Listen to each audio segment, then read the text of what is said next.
Қымбатты оқушы, біз енді өзіңмен Жүсіп Баласағұнның құтты білік дастаны туралы сабағымызды бастаймыз. Жүсіп Хас Хаджип Баласағұн біздің заманымызға дейінгі 1015-1016 жылдары дүниеге келген. Бірақ өлген жылы белгісіз.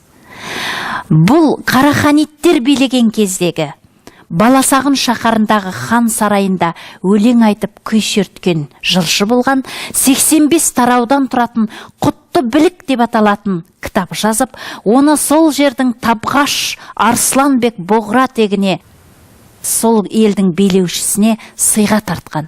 Міне сол сыйға тартқандықтан бұған Хас Хаджип деген аттақ берген. Бұл тесте міндетті түрде келіп отыратын мағынасы сарай министрі деген мағынаны, ақылшы, кеңесшісі, ханның кеңесшісі деген мағынаны білдіреді екен.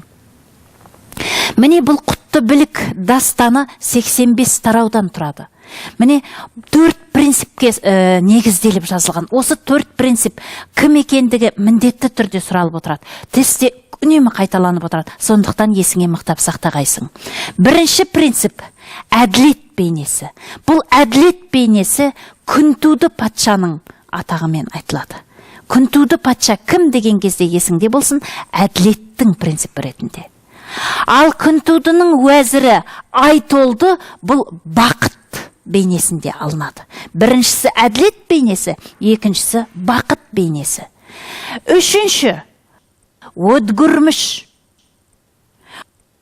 Өтгүрміш бұл уәзірдің баласы.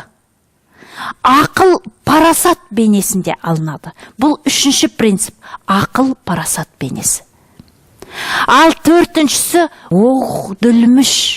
Бұл Оғдүлміш Айтолды уәзірдің бауыры.